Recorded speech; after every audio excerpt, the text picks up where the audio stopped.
Today, we get a chance to visit with Douglas Doughton.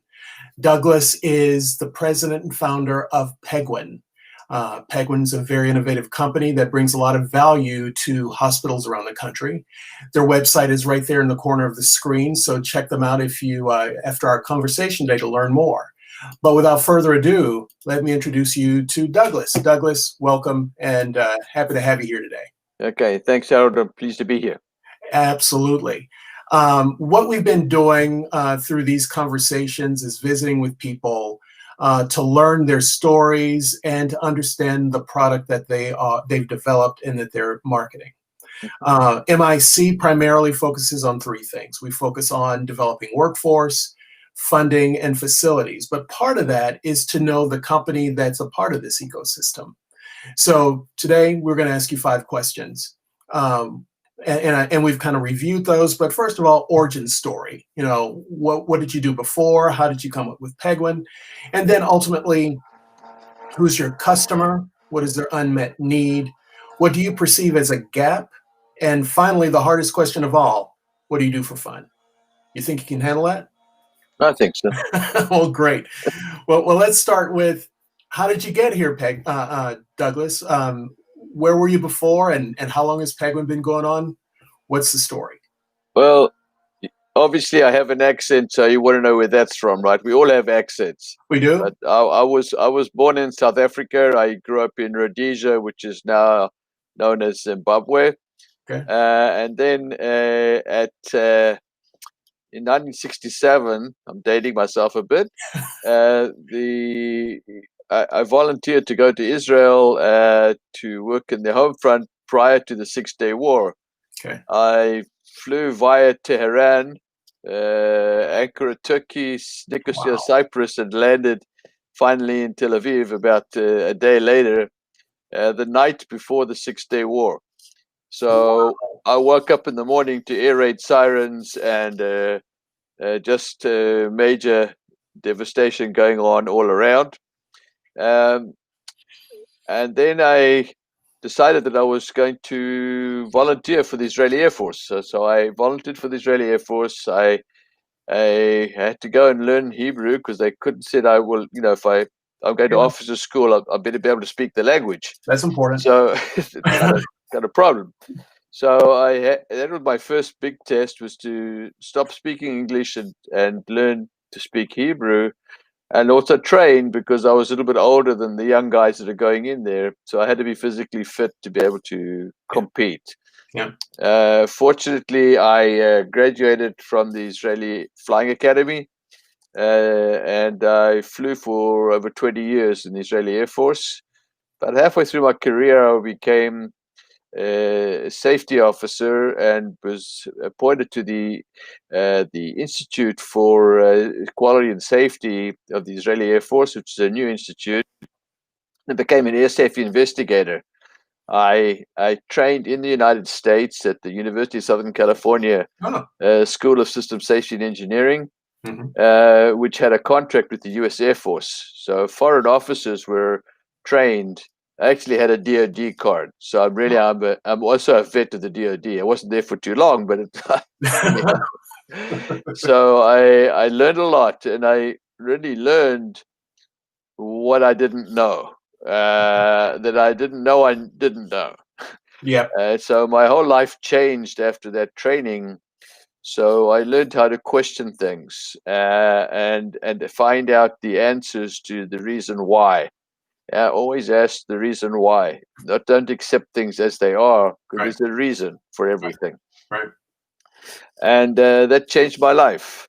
When I retired, I had a network of consultants around the world, and I came to the United States to promote that network. And I ended up staying here for about 10 years in corporate aviation, helping Fortune 500 companies on the safety and security flights around the world. And went back to school, got a degree in industrial and organizational psychology.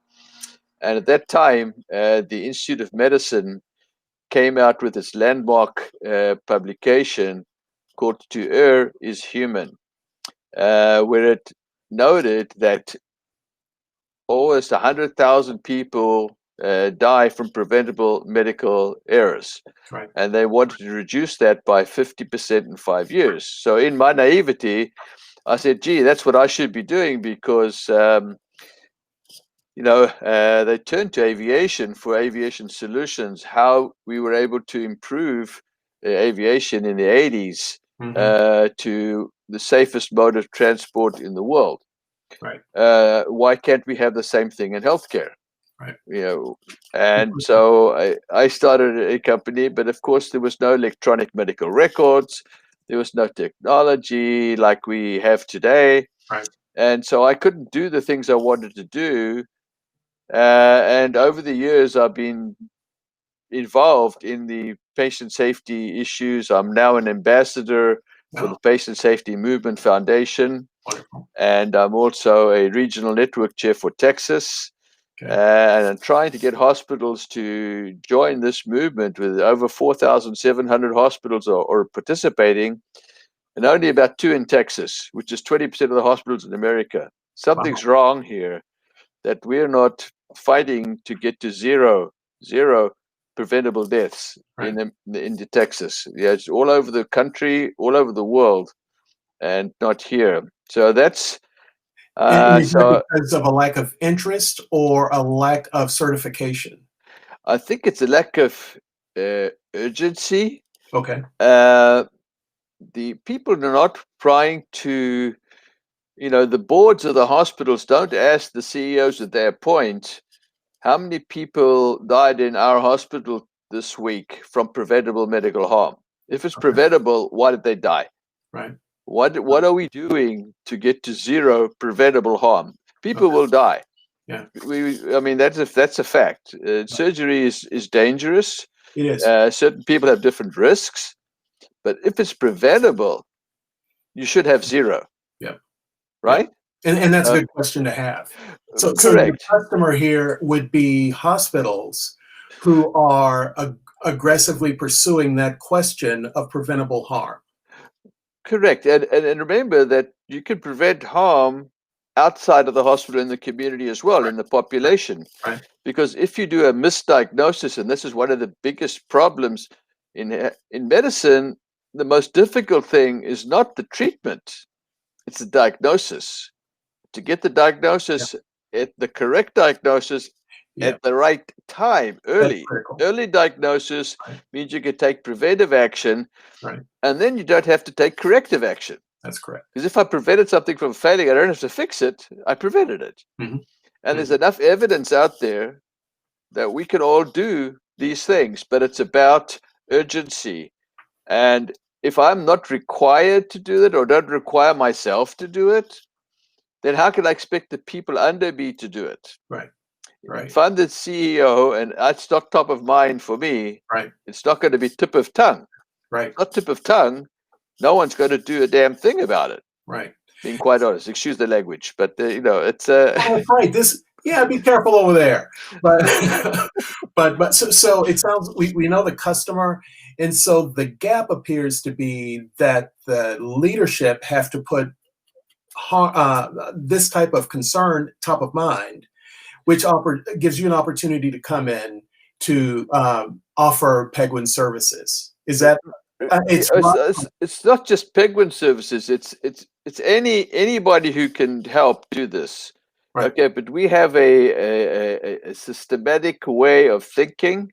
Yes. My training is systemic. When I went to the training from the School of Systems Safety and Engineering at USC, you get a certain mindset and a way of thinking, how you approach things. Right. And you don't accept things that are wrong as the cost of doing business. That is not the way to do things, right? And it opens you up to liability. Well, sure, but so in hospitals we have what we call risk managers, okay? And the risk managers, their first priority is the risk of the institution. Okay, so they have to protect the institution because liability is high. They work with lawyers and so on. But today they've kind of changed, and they also wear a safety hat. So they realize that if they prevent harm to the patients, then they're reducing the risk of the hospital. Right. Problem is that when something does happen, they can't wear both hats. You can't represent the patient and the hospital. Right. They're adversarial. Right. So you have to take off one of the hats. So you wear the hat of your boss. Right. And so it becomes a conflict between the hospital, the patient, and the clinicians, because the clinicians are not employees of the hospitals. Well, they are more today than they used to be, Right. but they have privileges in the hospital. Right. So the hospital says it's the clinician. The clinician is going to say it's the patient. The patient's going to say it's both of you. So you have this adversarial situation. It's very costly. Right. Doesn't help anybody, and it usually comes from denial. Litigation starts usually because people don't accept responsibility. Right. So it comes down to the fundamental thing of trust inside the hospital, between caregivers and management, Yeah. and between caregivers and patients and management. And trust is the foundation of trust is on two things: transparency and truth. Yep. So if I'm transparent and I tell the truth, I trust you. But trust doesn't happen without transparency and truth. It's this triangle of trust, transparency, and truth Yeah. that is a foundation for quality improvement and safer organizations. And relationships in general. People, yeah. Right. Who do you trust? Right. Right. Do you trust people that are honest? That's correct. Or do you trust people that lie to you? That's correct. Or won't admit they're doing something wrong? Yeah. When you know they did. But it's a fundamental component, right? So bringing it from a personal to a professional environment only makes sense because you're doing work with people, not with organizations. That is correct. If they don't trust you, then you don't have a good chance of. Right. So without trust, truth, and transparency, you got nothing. That's correct. It's all fake. Yeah. And it's unfortunately, when people think about, they will say, well, take for instance, now it's COVID, right? Mm-hmm. So they'll say that obviously the biggest pressure now is everything around COVID because of the volume of patients. Caregivers are getting sick.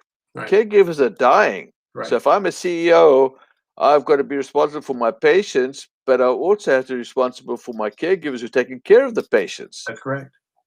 So I have major issues. So you talk to him about safety, or you talk to them about improvement of processes and honesty and transparency. And these things are so far from mind, they're not tip of tongue. Right. Right.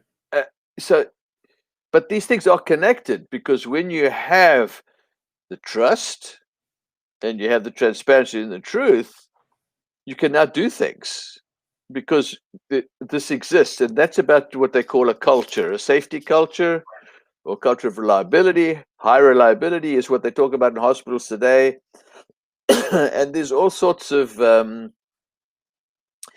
technologies out there. Now, I'm a digital health company. That's what Penguin Patient Safety Insights is, our product. It's a platform where we show the risks of each patient in their own profile. So every patient coming into the hospital has a risk profile. Right.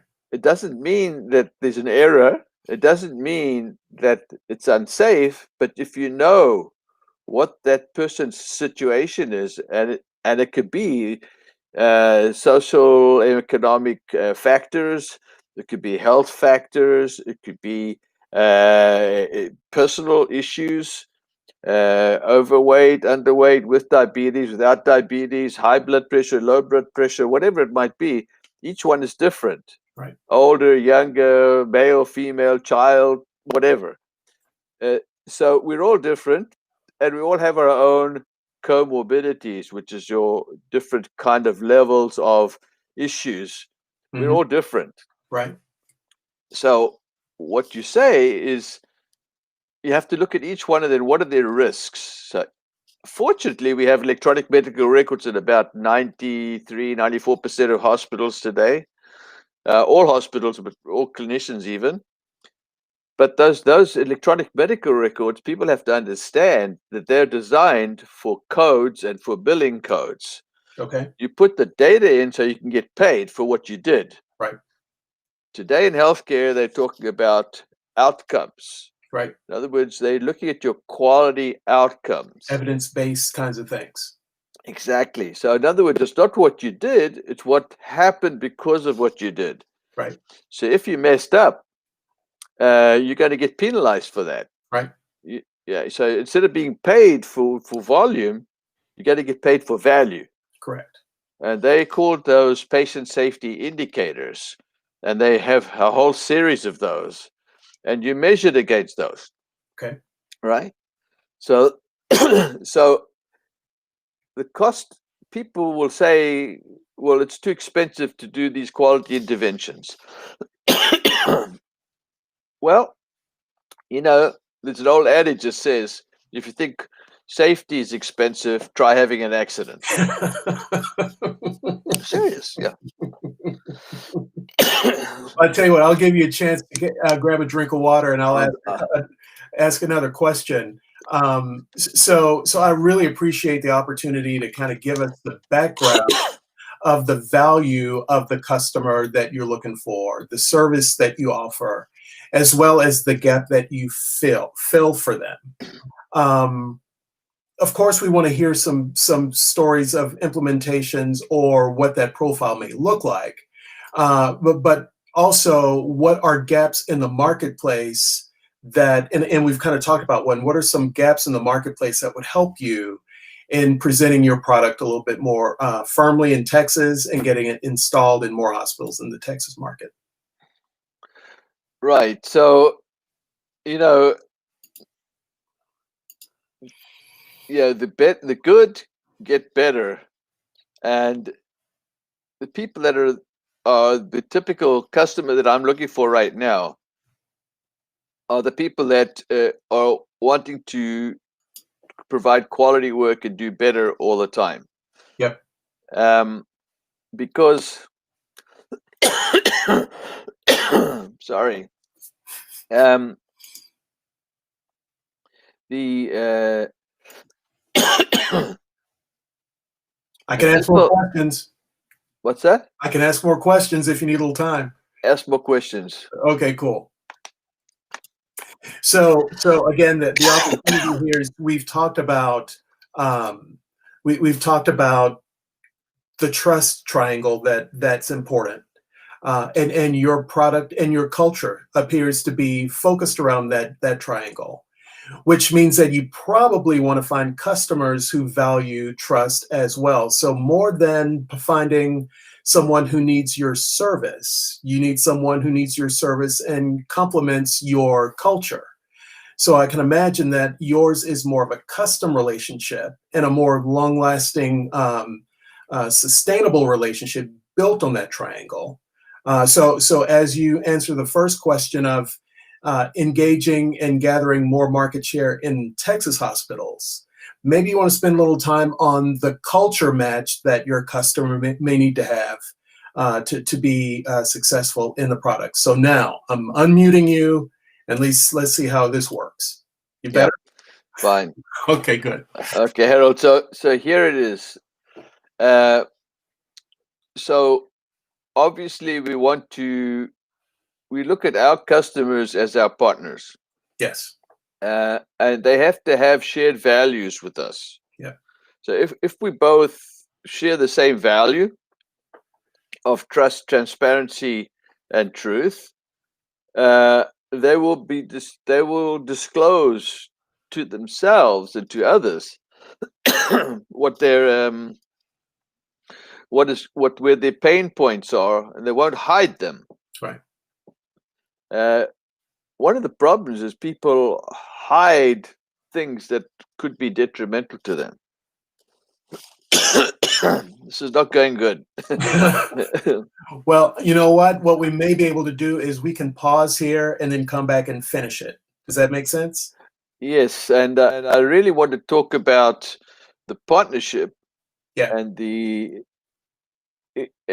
people that want to do better and don't think they can do it all themselves. Okay. And it's at the cost of doing this. It's the cost of not doing it, which is higher. That's exactly right. Okay. That's exactly right. That's okay, Harold. so we'll take a few minutes and we'll be right back. Okay.